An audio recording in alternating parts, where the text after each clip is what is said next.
There, we know we won't have it then, right? That way I don't even have to remember to edit it. All right, great. All right, Brian. We're going to talk about Petty. We're going to talk about your podcast. I'll go, I've had so much fun, and you can go, oh, well, why don't we do this again? And the fake, as my son, we're big. We listen to the sports station here in Dallas, and we talk about bad acting, bad acting, bad acting.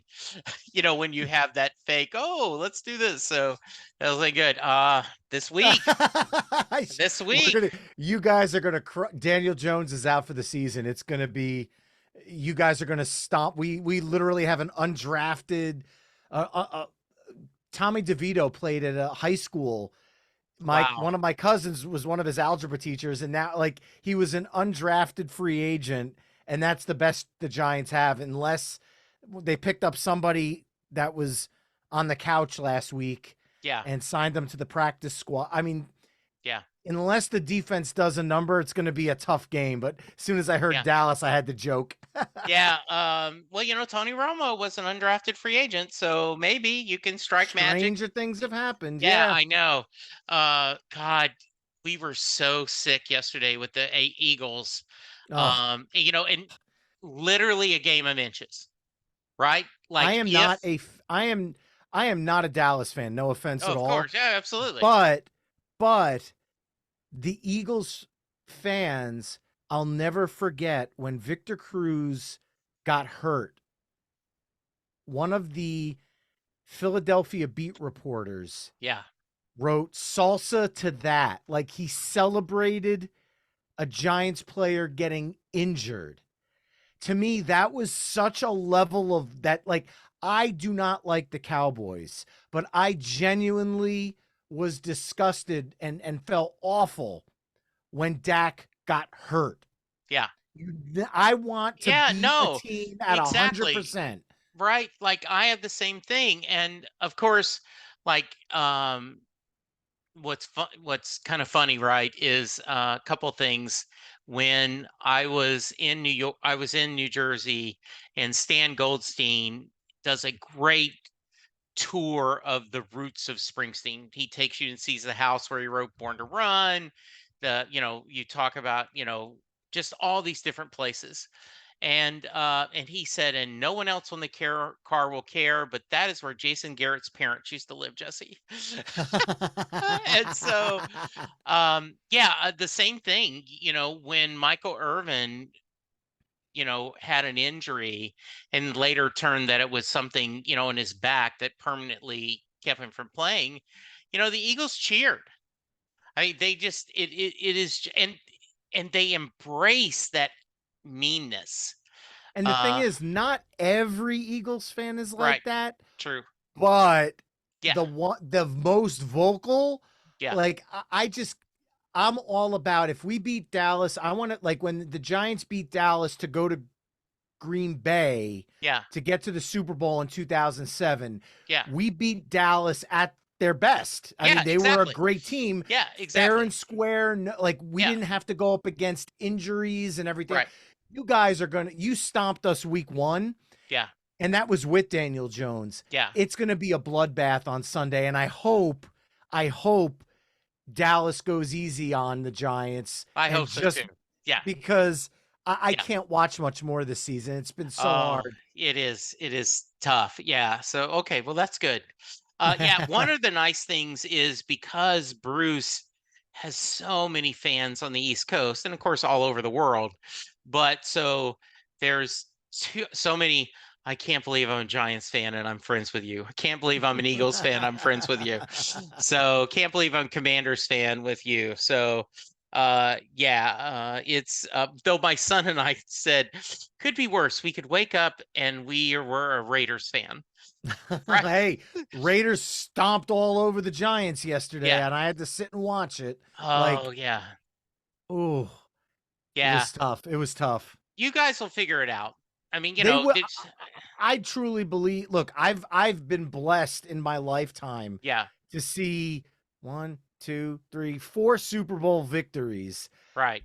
Some people don't get one in their whole life, so I'm not Yeah. counting anything but I think the Giants are on. I know it sounds bad to say this Yeah. now, on the right path, Yeah. but they just have too, like, the offensive line is too piecemealed. Yeah. They need to make some big overarching fixes. And last year, Dable was coach of the year, and this year they're horrible. But again, he was playing with like a different Yeah. regime.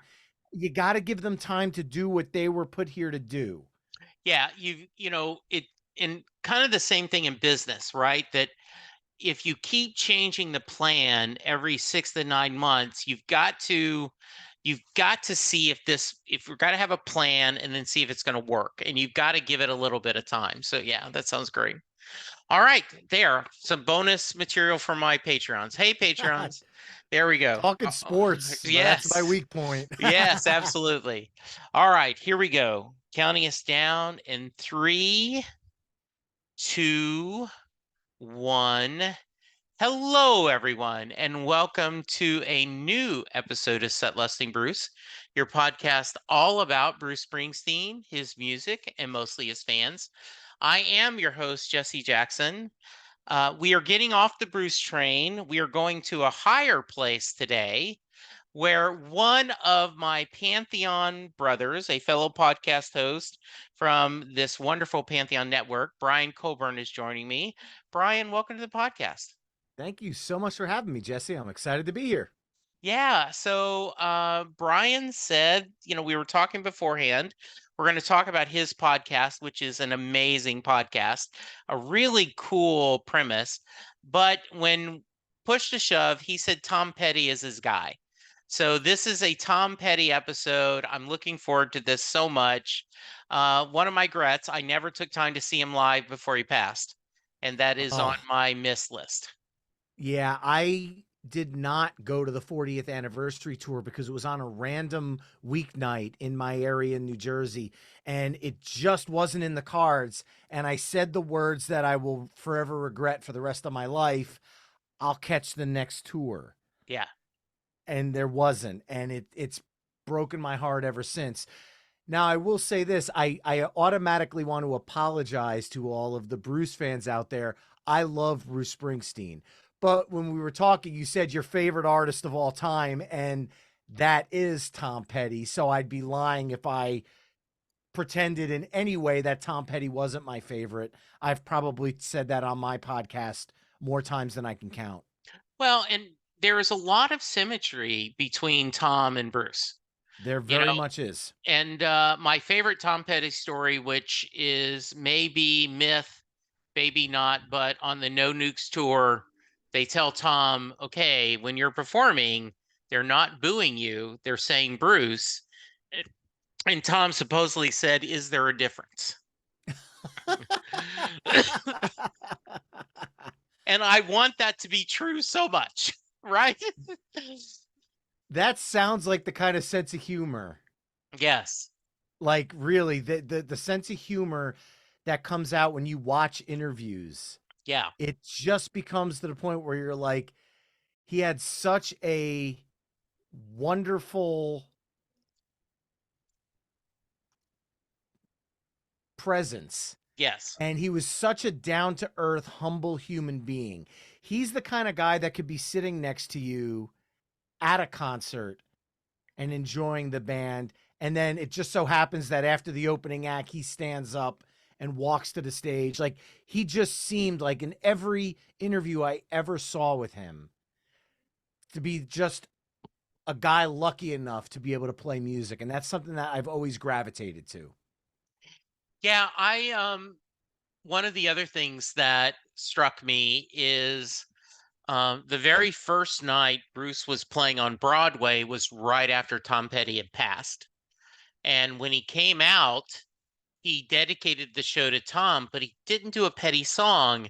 And that's when we knew that Springsteen on Broadway was going to be a different thing. Because normally, he's done Prince songs, he's done Eagle songs, he has done, when someone passes, Purple Rain, the iconic version of them doing Purple Rain, Yes. you know, that is just amazing. And Neil's just killing it on the guitar solo. Um, So when he didn't do a Petty song, you knew, okay, this isn't going to be just a regular concert. This is something different. Yeah, So I would have pegged Bruce to maybe pull an "I Won't Back Down" acoustically, yeah, like the way Eddie Vedder has done in the past. I just hear him singing that, yes, and I could hear him hitting that high note with the yeah, gravel in his voice yeah, and really just feeling that energy. But at the same token, maybe it was just too soon. yeah, Like maybe it just it was hitting a little too close to home to be able to pull that off. I don't know. yeah. Well, and he ended up, the on Broadway became a it was the very same set list every night. With the only difference is if Patty wasn't there, they switched out two other songs, and if Patty was there, they did the same thing. So yeah, well, we're gonna get to more Petty in a minute, but I always like to start at the beginning. Talk about where did you grow up, and what kind of music were you and your family listening to when you were young, Brian? Young Brian, if I'm telling the story of myself, and I guess in the in Yeah, that the Royal third, We. yes, Yes. the I grew up in North Jersey, and my parents were big music people. On Friday nights, one of my favorite things in the world, and to this day I still enjoy doing it. My father would turn the TV off and he would go sit down in front of the stereo that was up on a little stand, and he would open up the record case and start pulling out albums. And to me, that was like Christmas morning on a Friday night. Yeah. And he would just start putting albums down and dropping the needle and playing a couple songs. And they'd be like, "Oh, what do you want to listen to?" And I would pick out an album. I would sometimes just pull out an album cover and be like, "What's this?" I was a kid. I didn't know Yeah. any better, but they were playing music like The Cars, Pat Benatar, Huey Lewis in the News, AC/DC, Styx, Billy Joel, Bruce Springsteen, Tom Petty and the Heartbreakers. Anything that, man, my parents gave me such a great music education because as I got older, you would think my parents would go forward with me in music, but they basically said, now you're going to discover music that you like that might not be up our alley. But as I got older, my father went backwards. And he's like, well, being you're listening to this, let's try some Jimi Hendrix for you. Let's go into some Creedence Clearwater Revival. Let's talk Black Sabbath. You like Ozzy Osbourne? Let's go dig into some Black Sabbath albums. Oh, you didn't know that Ozzy sang in Black Sabbath? Let's remedy that. And to me, that was something that really, really resonated with me growing up. The I often find two different people when I'm doing this. The people that went through a rebellious phase where they kind of disdained their parents' music and kind of went and found their own. And then when they hit 30, go, well, that Johnny Cash guy dad liked was pretty good. Or just always embraced it and then just added to the cart, right? Like, okay, this is my foundation, and now I'm going to explore some other things, but I love this foundation of it. Yeah, Yeah, there was a time when I was growing up that some of the bands I listened to weren't hip or cool or whatever the, yeah, yeah, rad. I'm trying to think back to the 80s yeah, terminology here.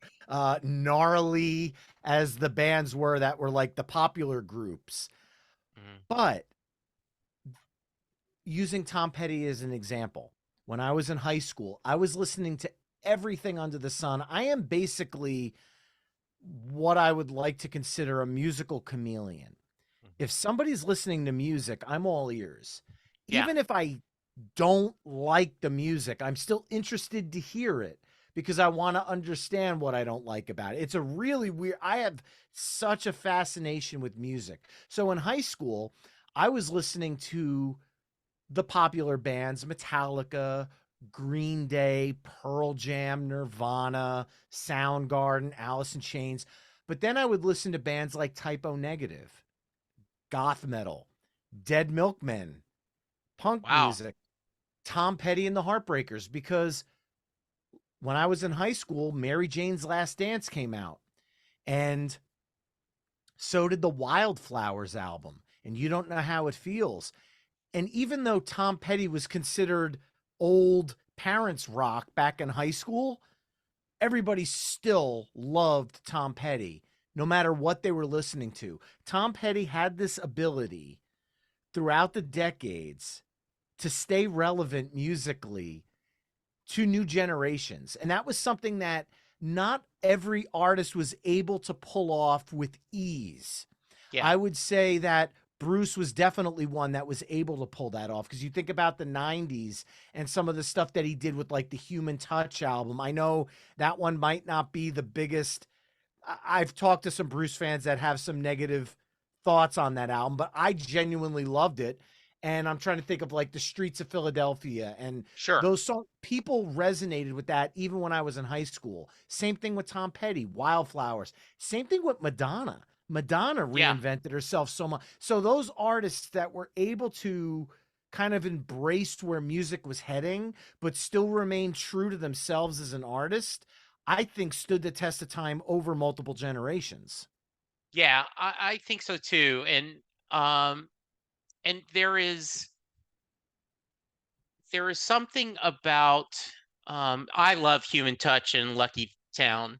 Better Days is one of my favorite Springsteen songs. And every once in a while I'll have someone on the show that their first live show was the other band, and that and it's always an interesting time when you talk to Springsteen fans that were there like in the late 70s all through the 80s, and then that period where the E Street Band and him and disband.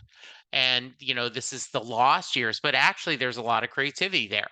And there's he was it was an important part of his musical journey to look and figure and see what he wanted to do next. Had he not done that, and this is a rhetorical question, Yeah, would the music have become stale? Would it have been repetitive? Because yeah, when they got back together, there was this reunited, like this flame that got relit, yeah, and it's burned pretty strong. Because I'll tell you what, the last several albums he's done with the E Street Band have been phenomenal. I've loved yeah, them. yeah. I mean, Letter to You, one, it's a favorite album because of the context, right? We had been through COVID and all this. We'd had the political strife, and to have a new Bruce Springsteen and E Street Band record that's really good, is just kind of a joy. I get it exactly. Um, I'll tell you right now, to me, Ghosts is a. I might catch some flack for this, but it's a top 10 of oh all time Springsteen song for me. Every time I hear that song and the lyrics, yeah, the hair on my arm stands up. When yeah, the na na na's are happening at the end, I yeah, feel like that was just ready made for a party mode. It felt so natural. And Jake Clemens stepping in for Clarence in that song with the saxophone part. It's just so beautiful. And it's like a passing of the torch moment. And they're celebrating the members of the band that weren't there. It's just such a beautifully done song with so much joy and so much hope. How can anyone dislike it? Is my oh kind of. yeah. And I was lucky enough to see him 3 times on this tour. And he ends every show with "I'll see you in my dreams." And that's just a beautiful, because all of us are getting older and all of us have lost people that we loved, and the idea death is not the end and I'll see you in my dreams is just a wonderful sentiment. So absolutely. Um so can you remember when you discovered Tom Petty, and not just in a general term, but when and if there was a moment where he became your guy, that road to Damascus, and if you can, articulate what about his music spoke to you, Brian?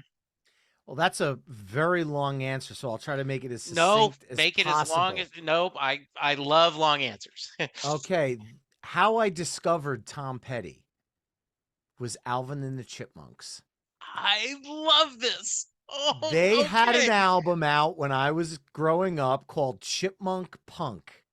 and it was the Chipmunks doing versions of songs that were popular at the time. It Okay. had the Cars' Let's Go. It had Blondie's Call Me. It had Tom Petty's Refugee. So on Friday nights when I was 3 and 4 years old, and my parents said, "You get to pick the next album," out came Chipmunk Punk. And my father basically said, "Oh, you like this song Refugee? I'm picking the next song." He pulls Yeah. out Damn the Torpedoes and he plays Refugee by Tom Petty. And I was maybe 3, maybe 4.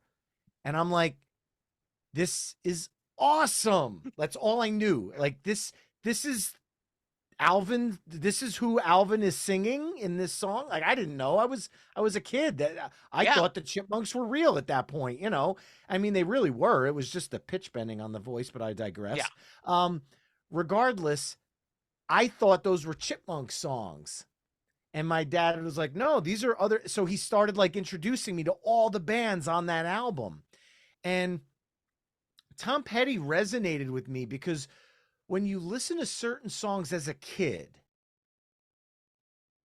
American Girl, Refugee, I'll even go to when I was a little bit older, Running Down a Dream, I Won't Back Down. These are songs you could easily sing along to at any age. They're not complex. My cousins tried to get me to like Rush when I was really young, and it was a little too complex for my 3 and 4 year old brain to comprehend. But as I got a little older, I became a Rush fan. Don't Okay. get me wrong. But there was something about the beauty in Tom Petty's simplicity. He never reinvented the book and he never had to. He just found the perfect way to string chords together to just become earworm after earworm after, I mean, The Waiting, Don't Do Me Like That. I could just go like literally pull out a copy of Tom Petty's Greatest Hits, the one that came out in the 90s with Mary Jane's Last Dance on it. Every single song on it, you're like, good, good, good, good, good. Like it's just, and then you listen to the albums and the deep cuts are just as good as any song on that Greatest Hits. Now, as I got older, I needed more substance. And that's when I really started diving into Tom Petty's lyrics and the stories that he was telling in the songs.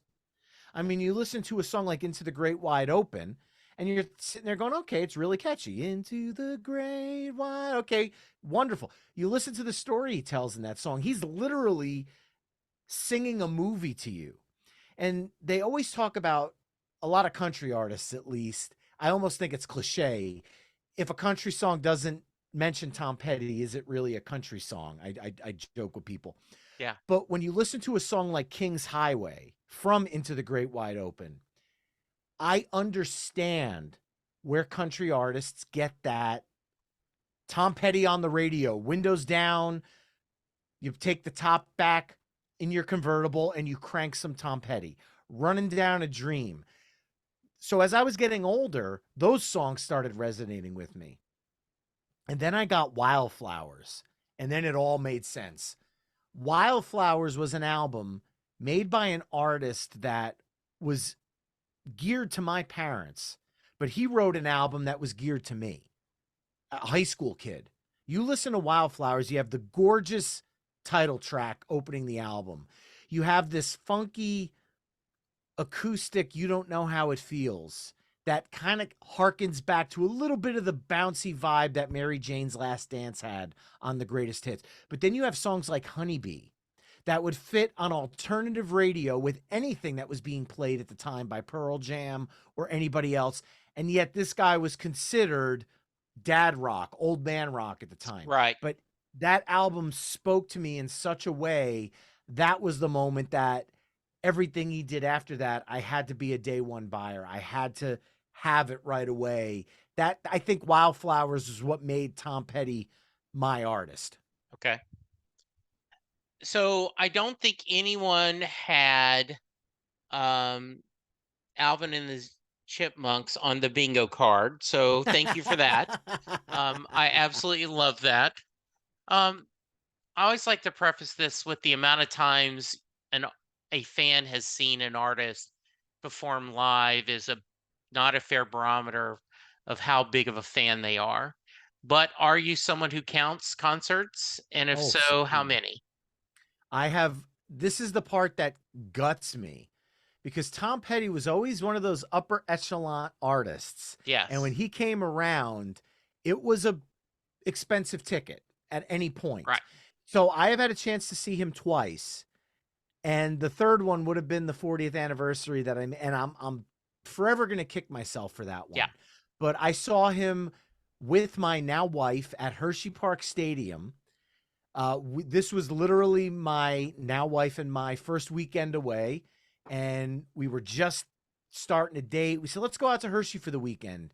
And they had two concerts that weekend. We're like, oh, we'll go to concerts at night. It'll give us something to do, kind of check out the area. So, night one, this is where my musical chameleon comes in. It was Faster Pussycat, Winger, Cinderella, and Poison.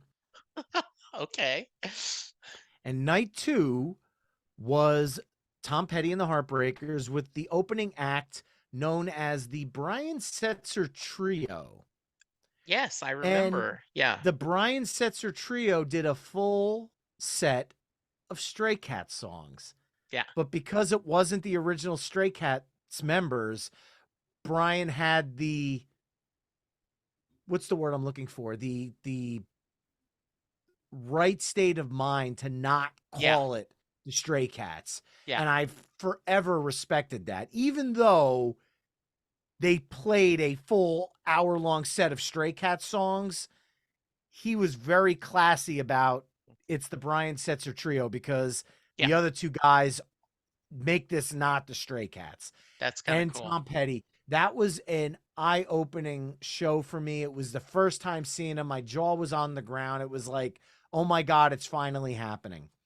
The second Yeah. time was in 2012 on the Mojo tour uh, with My Morning Jacket at the Izod Center in New Jersey. I took my father, and he was like, "Oh, I don't know if I want to go. I don't. What's the age going to be at this?" I'm like, "Dad, relax. It's Tom Petty. You're golden." Yeah. And not only was he not the oldest person there, there were people, there were kids there 5 years old, Yeah. all the way up to people that were with canes in their probably late 70s. And every single one of them knew every word to every song. And to me, a moment like the slowed down version of Learning to Fly, that if you're lucky enough to have the live anthology, is from the 2006 30th anniversary concert for Tom Petty and the Heartbreakers and features the lovely Stevie Nicks on background vocals in an acoustic version of Learning to Fly. I'm telling you right now, the hair on my arms is standing up and I'm getting goosebumps just Just mentioning this thinking version. about it, not even listening to it. Yeah. Not at the end of the song, the whole crowd is singing the chorus over and over again. Just learning to fly, but I Hmm. ain't got. And Tom is just riffing vocally over them, kind of like doing these little vocal runs. And it's so beautiful. And they did that version that night. And I literally had my arms around my father and some other person, and the whole row just swaying back and forth, singing along. It was like one big family that night. It was, I know that's just such a weird thing to say, but there was no differences. People had no political issues. There was no religious arguing. There was no, all that was put aside. And everybody just came together in this beautiful moment around this amazing song. And it's a live concert moment I'll never forget.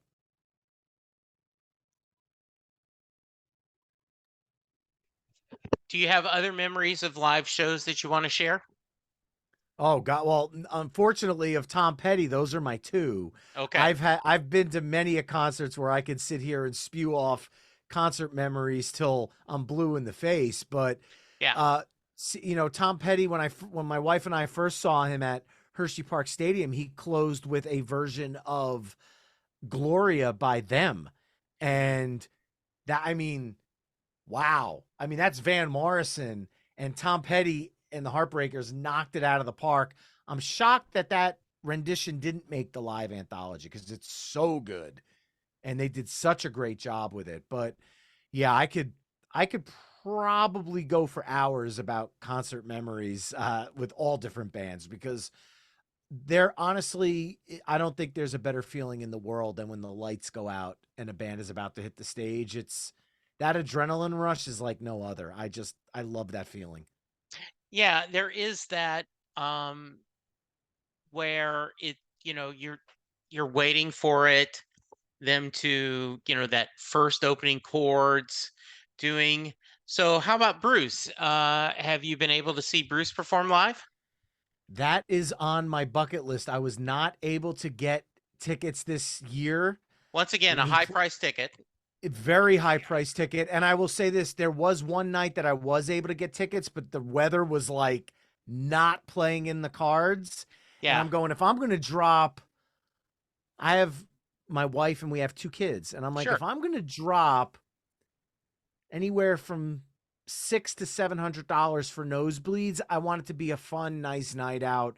I Yeah, don't want to be under a poncho drenched and yeah. it's I know that sounds like I'm being picky. I'm really not. But No, no. when you're taking your kids, it becomes more of a like financial decision than just hey, like if it's my wife and I, we'll suffer through rain and sleet and the band's good, who cares? But when you're bringing the kids, it's like you kind of want to have it all be in. Well, I am at 19 shows and counting for Bruce.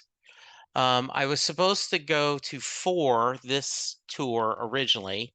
I went to Dallas, I went to Houston, I went to Austin. The whole family was going to go to Tulsa. I got COVID and Oh, couldn't go. And then I had tickets for Phoenix and for Columbus. And then, because of his health, both of them canceled. Um, but I had the same thing, right? Like I was a casual fan, like everyone else, Born in the USA and Tunnel of Love, and then bought the box set. But then you know I moved to Dallas in '86, and when he would come, you've got a kid. We had our son in '89. Money is tight. You've got family obligations. I mean, I remember um, when the reunion tour came by, there was something going on with my son's school. Now, at this point, I would say tough. I'm going to see Bruce, right? But at you the who time, you're getting married? That what? yeah, what? So, Yeah, no, no, okay, yeah. But at the time, I'm the same thing. I didn't see him live till 2002. And it is that, and I did a little gestatorial. Um, we had tickets to see Jimmy Buffett when Linda was pregnant, like in '89, and she didn't feel good. And so we ended up not going. And then, well, we'll catch him next year, right? We're broke, or this is a bad time. And then when I heard he died, you went, damn, that that's somebody else I hadn't seen. And so that's when I get on my soapbox when people complain about on this tour that Bruce is not changing the set list up as much. It's a pretty static set list. And I'm like, ask a Tom Petty fan if he cares what the set list is, if he could see him one more time. No. 100%. Yeah, No. you wouldn't care. Yeah, and Now, not to be here's the morbid. thing. Yeah. No, not at all. But like, I can understand because of the fact that Bruce's set list was always so, especially during the 2000s, it was constantly Yes. evolving, Yes. doing full length albums and everything else. However, there were bands that I used to go see, and I talk about this on my show at one point. I interviewed Tad Kinchla, who's the bassist for Blues Traveler, and Yeah. I talked about a show like talking about those concert memories. December of 2001, Roseland Ballroom, New York City. Yeah. A couple of months after 9/11, John Popper comes out and plays the Star Spangled Banner on harmonica to open the show Wow. in New York City, in a room filled with first responders, firemen, police officers, Nice. who the band brought up on stage to dance and party the night away with the band. Hmm. Talk about concert memories. They played for 3 hours and change that night. And I Yeah. asked him now, what are the set lists like now? He goes, now our fans are older. They want to be home by 10:30, 11 o'clock. They don't want us going on for set two anymore. Yeah. And to me, that part of look, Bruce is not in his 50s and 60s anymore. Yeah.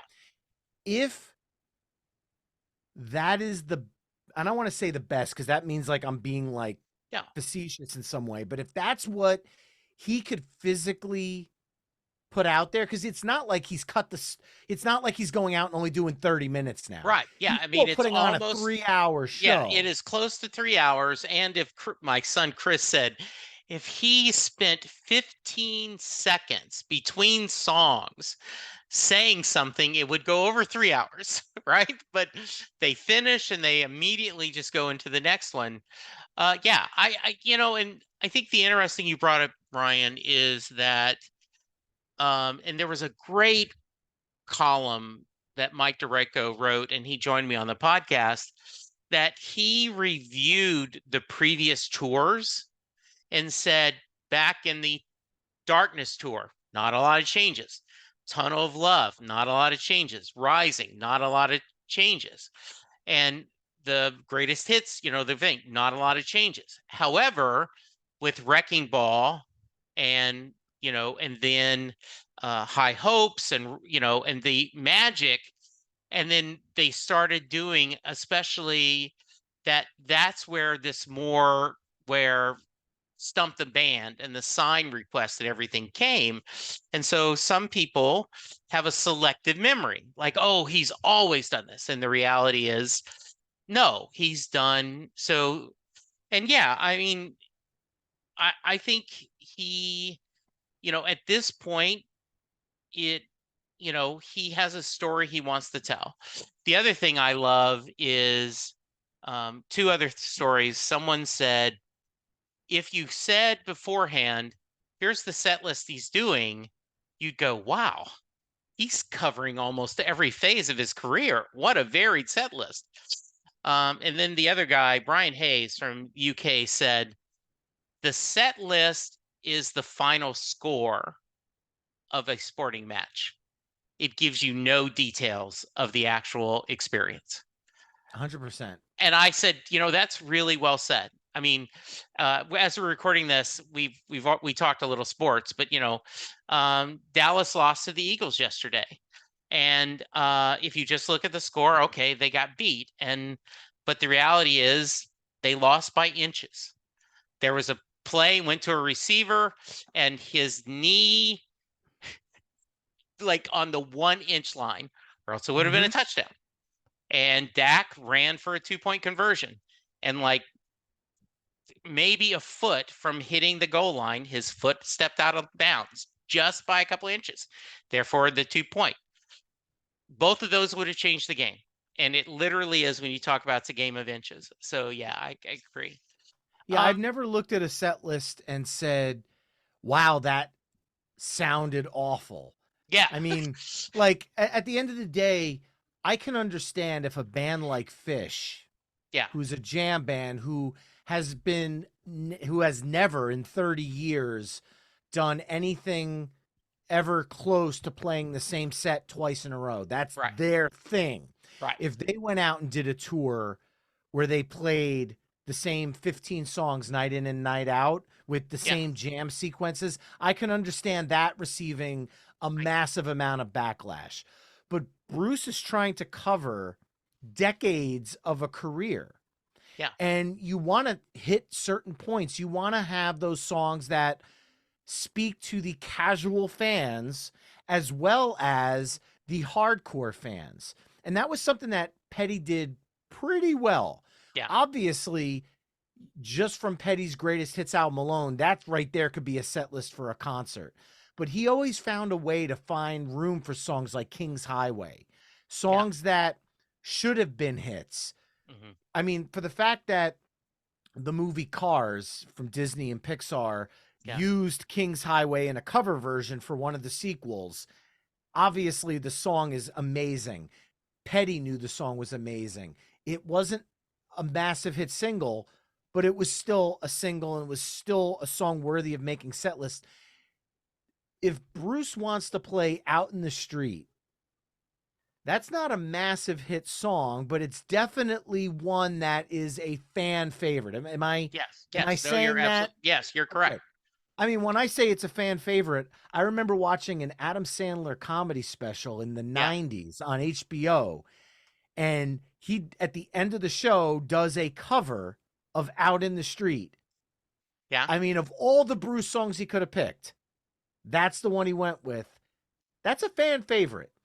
To Yeah. me, Go oh ahead. sorry, if I went to a Bruce Springsteen show, that would be one where I would pray is in the set list. And to a fan that has seen him 50 times, they might be like, "Oh, great bathroom break." Yeah. But again, he's trying to please 70,000 people. It's Yeah. impossible. It's literally impossible. I had a guest earlier this year that said that she means this no disrespect, but she goes, I've heard Born to Run live so many times, I don't need to hear that live again. And I said, I absolutely get you. I said, but every concert is someone's first concert. And this is a common saying, every comic book is someone's first comic book. So when you're writing that comic book, you have to make it so that they can understand who the characters are, they can understand their powers, they can understand the drama. You have to write it so it's inclusive. And a concert, the same thing. And I said, think about it. If you've never seen Bruce live and you don't get to hear Born to Run, aren't you a little disappointed? Mm-hmm. And she said, I'm never going to complain again. And my buddy, Mark, says, I stare at the stage. I stare at Niels. I stare at Max. I stare at Bruce. I stare at little Steven till Born the Run comes on. And then I turn my back to the stage and I stare at the audience. The joy that that song is giving people. And I just thought that was, and I think you said it really well, Brian. How do you want to convert the brand new people, you want to entertain the casual fans, and you want to give a little something to the hardcore, and it's hard to serve many masters. Right. And not to be self indulgent here, but in a couple of weeks, you're going to be joining me on my Yes. weekly mixtape. And you and I are going to try to put together the ultimate 20 song Bruce Springsteen mixtape / playlist. And I can tell you right now, from having done close to 50 episodes of this show, there is no right answers. Yes. We could put together what you and I both feel is the definitive Bruce Springsteen playlist for all fans, but music is subjective. And the conversation that comes into why did you choose this song over this one? That's the beauty of what I try to bring out on my show is the conversations of why. It's not just we're not just picking songs and just saying here's a song, here's a song, Yeah. here's a song. Why does it work flowing from these songs? Why does that conversation happen? And that's what I'm so jazzed about every time I get a guest on to do one of these mixtape curations with me because we're literally having a conversation through another artist's music. Sometimes I'm lucky enough to have that conversation with the artist themselves. I've had been blessed to have members of Huey Lewis and the News and Billy Joel's band on the show where I am literally saying, I'm a fan.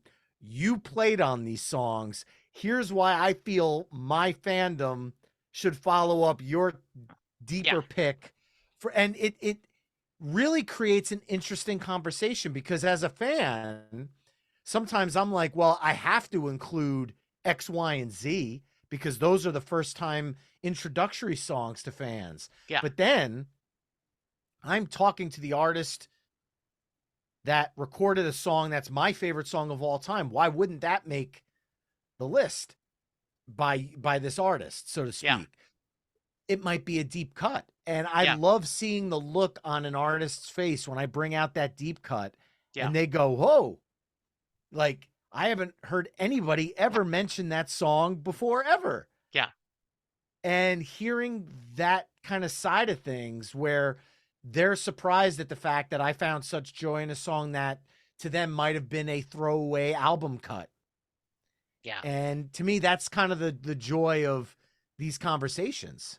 Yeah. So we're going to get to that just a minute, but another follow up to that is E Street Radio does Be the Boss, where you pick 5 songs. And I always feel wrongly, maybe, but my thought is okay, you only got 5 slots. You, this sounds hypocritical and sacrilegious. Don't waste one of your slots with Thunder Road or Born to Run. That goes without saying that that should be on the list, right? You want to pick 5 songs you want to do, but with 20, you talk about that. Do you have to have Thunder Road and Born to Run? My initial answer is absolutely, right? I mean, we will be laughed out of the podcast avenue if you make a Springsteen playlist that does not include those 2 songs. But those 2 songs will mean 2 other songs that might mean something to you or me emotionally may not make the list. Right. So you've kind of basically, but let's give your elevator pitch, give the name of the podcast, and talk about how you came up with this premise and share a little bit background Sure. data, please. The show is called My Weekly Mixtape, and I guess the elevator pitch is a show that takes the classic mixtape approach to building a modern playlist. Now, what I mean by that, when I was a kid growing up, I had a dual cassette deck. I called it a dubber at the time because you were able to dub songs from one cassette to another.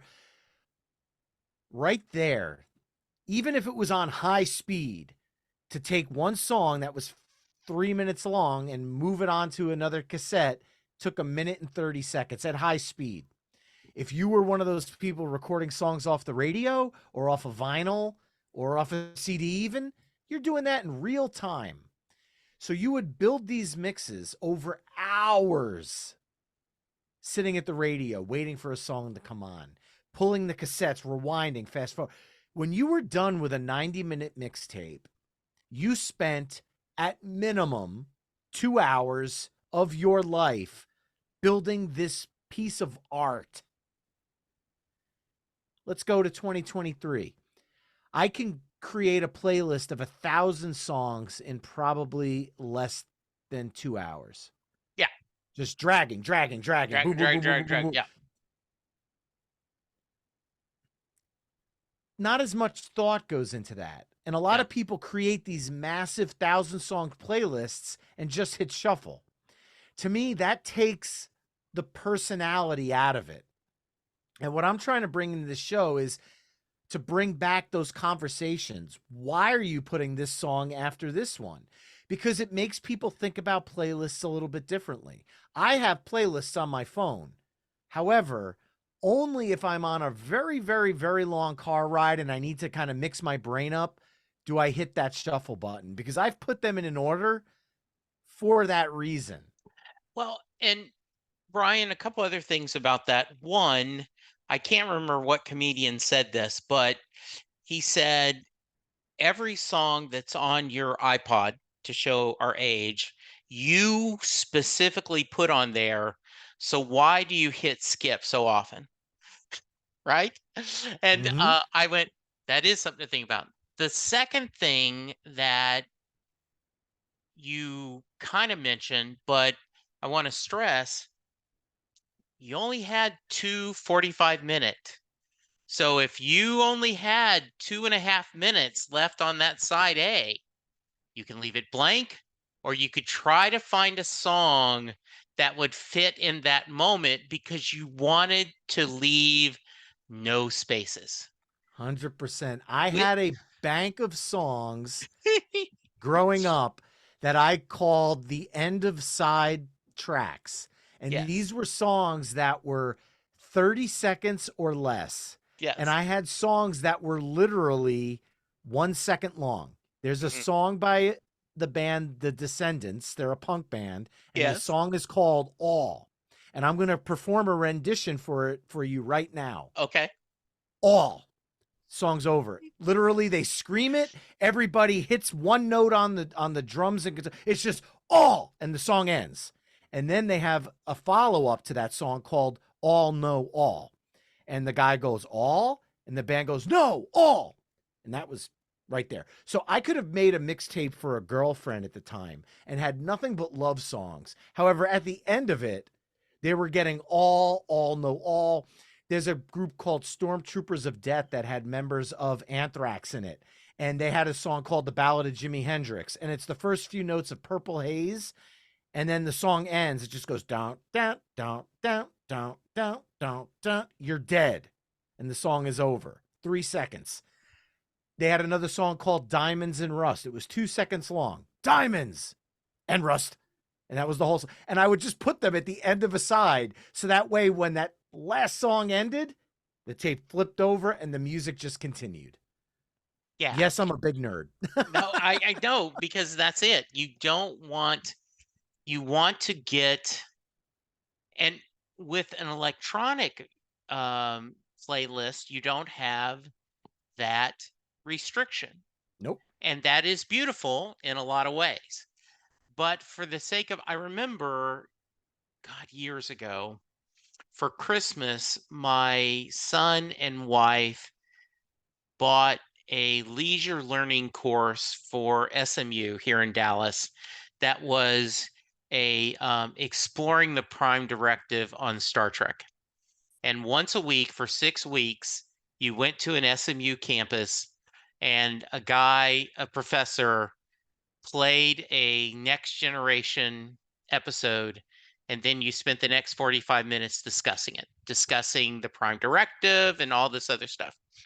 And on the very first class, he's talking, and someone raises their hand and said, well, the reason they're doing that is because if they make this decision, the episode's over, and what are they going to do with the rest of the time? And the professor stopped, said, you're absolutely correct. However, for the purpose of this class and for discussion, we are not going to put in that the reason this happened is because they're actors and they have to act, or that we have to have a story. We are going to try to fill in the blanks on why that's happening, pretending it is actually real life. And that, 100%. right? So that is the beauty of it, that you have that parameters. So when you and I talked about me joining you, the idea, okay, you're going to pick 10, I'm going to pick 10. We're going to take turns. So you need to have 15 or 20 ready because there may be duplicates. And this is almost like Uno. What card I'm going to play depends on what song you pick. Because 100%. now I got to pick what's this, right? And it's not always what your favorite song is. It's Yeah, what song works best for the mix. Because I've yeah, had guests on, and I literally have had a guest recently ask me, are you timing these sides out? I said, no, because of the fact that this is a playlist. We have to be able to take some of the good here of yeah, playlists. And the right. one thing that's good about playlists, Yeah, this was for a Rush episode I recorded, is we can include all the long ass Rush songs and yes, feel no guilt about it. right, But when it comes to, and plus, I don't want to be sitting there with a calculator going, right. oh Yes, crap. exactly. Yeah, Yeah, I don't. That would make the episode way too long. yeah, So for that part, I get it. We're suspending disbelief. These sides are endless. However, if for Bruce, for example, yeah, if you start the side with Born in the USA, yeah, just picking yeah. one off Just pick one. random, Yeah, would I immediately follow that up with Cover Me, just like it is on the album? yeah, That could be an option. Would I say, no, I don't want to go to the same album. Let's go to Ghosts. Let's go all the way to Letters to You. Let's not do that. Why don't we go back to Blinded by the Light? there is no Yeah. right answer. But Yeah. as it starts unfolding, you're like, wait a minute, we haven't had a slow song yet.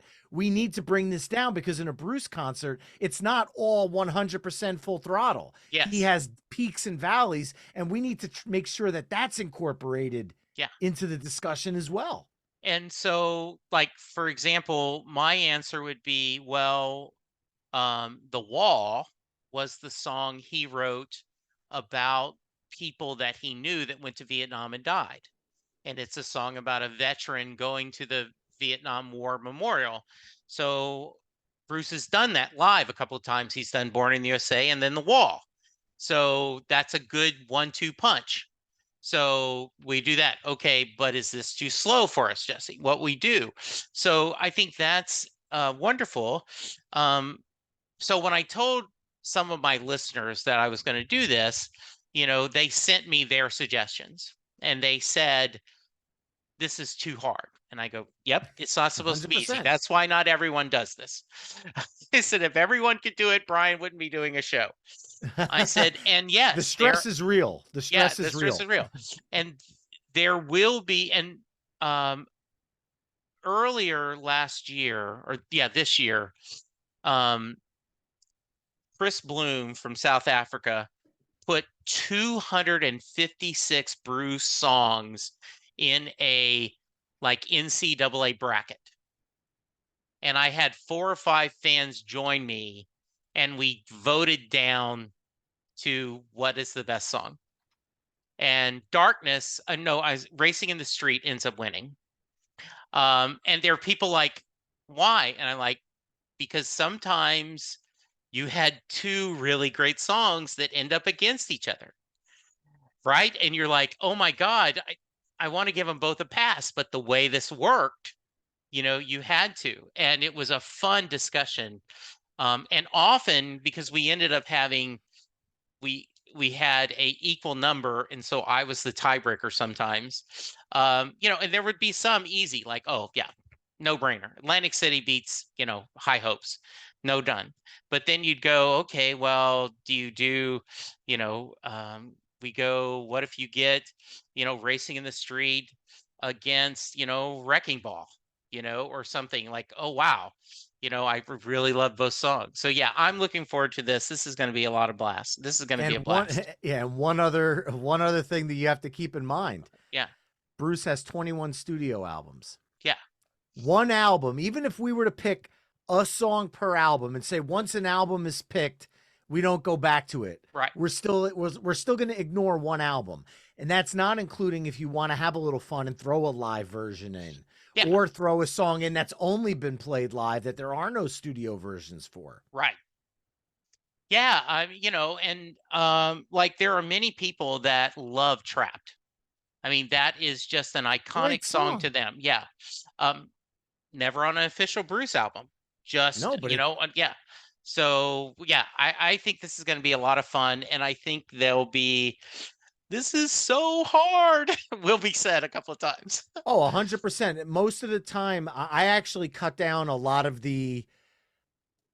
when I edit the show, I'll cut out because some people literally sit there for 3 and 4 minutes going like, oh, like what? Oh man, I want, God, I want to go with this, but this works so much better, but oh my God. And finally it gets to a point where you're like, okay, just pick one because Yeah. we're like, the show will be 4 hours long. So I try to keep, Yeah. I want to keep some of the tension, but Yeah. sometimes even guests will say to me, can you give me a minute and cut this next part out? Yeah. Because I can't, I need to like talk myself through this. Yeah. The stress is real because I've gotten emails from listeners that say, how can you do an episode on blank and not include blank? And my response is always, you're right. It's not as easy as it sounds. However, while you're a fan of that song, to me, I feel like that's too obvious of a pick. And I wanted to spotlight a song that maybe, because when I made mixtapes growing up, right, when I was going out with my buddies, I would always put on the bangers that everyone liked. But it was my mixtape. So I always snuck in songs that nobody knew, that I felt fit the vibe, because I wanted to introduce people to songs that they didn't necessarily know. And a casual Bruce fan might get that out of this episode if you pull out a deep cut or if I pull Yeah. out a deep cut. Yeah. Like, and you don't want this to be a K-Tel record showing my age, right? Like on the like in the old, they put, 10 or 12 top 10 hits, or this is music, I guess is the more modern version. Now, yes, Yeah, that's what this I is call yeah, music, yeah. right? And so you want to be able to say, yeah, and I think there'll be debates on I think it's a fair quick story. I was at a show in Houston. It was over, and there was a very drunk lady outside. I was waiting for my wife to come out of the restroom, and she's like, "Is it over?" I'm like, "Yeah, the show's over." "Are you sure it's over?" "Yeah, he played a little over 3 hours. It's over." "But he didn't play Born in the USA." I said, "No, he doesn't often play it, but it's his biggest hit." I'm like, "Yeah, I know, but he doesn't always play it in the US." And so ever since then, whenever I'm at a show where Bruce plays it, I tweet, and somewhere there's a drunk lady in Houston very happy. Look, there's a band I talked about Blues Traveler before. They're Yeah, one of my favorites. I had them on the show, and I talked to Tad, the bassist from the band, and I said, "Runaround is one of your biggest hits." And the first time I saw you, you played a version of the song. I will not curse on this show, but yeah, it's called "Effed Run." And what okay, they did is they took this song in a major chord and they slowed it down, funked it up, and put it into a minor chord progression. And the John Popper changed the way he sang it.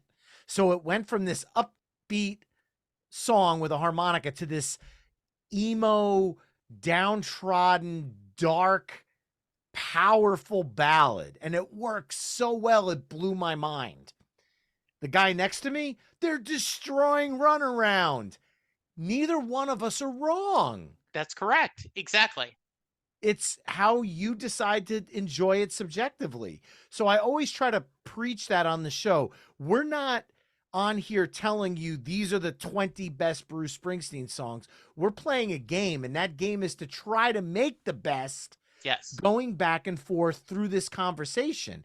And then the second part of the game is hearing from people how they would have done it differently. And Yes. maybe if they would have changed the song here or there, because at the end of the day, you and I are having a conversation here, but the conversations that happen beyond the episode are just as important as the ones that happen in the episode, no matter what the topic. Yeah, and I honestly feel that there's probably at least 50, maybe 60% would be the same if we did this a year from now. But there is a chance, depending on what's changed in our lives and what's changed in our personal experiences. Like, let's say next year you get to see Bruce live and you go, okay, this was such a powerful experience for me and my wife. This song has to be on the playlist now, 100%. right? Yes. Because of the personal attachment to that song, So I absolutely. Brian, this was a blast. I had so much fun. Same here. Thank you so much for Yeah. having me, man. Yeah. So if someone wants to reach you, how can they? Well, the easiest place to find me is at myweeklymixtape.com. You can also search My Weekly Mixtape wherever you listen to podcasts. You can find me on the Pantheon website, as well as My Weekly Mixtape or at My Weekly Mixtape on all the social media haunts. I don't want to go naming all of them because I get they're you. popping up faster than I can even keep up with. I try to be everywhere, but the ones I use the most, Facebook, Instagram, Twitter, X, whatever it's Yeah. called, and Threads are kind of my four big ones. Okay. I love to connect with people. I love to have conversations. I love to hear from people after an episode because that's what this is all about. We're having a conversation. So myweeklymixtape.com is where you can find the show. And I sure hope that some of the Set Lusting Bruce fans come and check out our Bruce episode and let me know what they think about that. Absolutely. I totally agree. And you guys also have had some fun where you'll do um, a soundtrack, not just an artist. You will pick a genre. What is the best, different. I'm drawing a blank on a theme, but you've done like soundtracks, or you've done John Hughes, or you've done other things, which I think is pretty fun. Yeah, those are, I like to call those the topic themed Yeah, episodes. So recently I had the songs of Disney. that was Now it. Yes. Now that is what I did was I brought on Brian Clem, who's the lead guitarist for a band called Suburban Legends. They are a ska punk band out of Orange County, California, that cut their teeth and made a name for themselves playing Disneyland out in California. And they became popular through playing ska versions of Disney songs. So what a great way to take a band that I think more people should know about. I think they're so much fun. I love their music. They do originals on top of the Disney covers, but what a great way to kind of make a universal episode where we could talk about all these Disney songs that we like from all these different movies, as well as what this band does for that theme. And I feel like that's a great way to introduce people to a band that they might not know and might become a fan of. And I do that with all different types of topics. We've done 80s soundtracks, 90s soundtracks. Uh we did a really quirky episode that actually became very popular.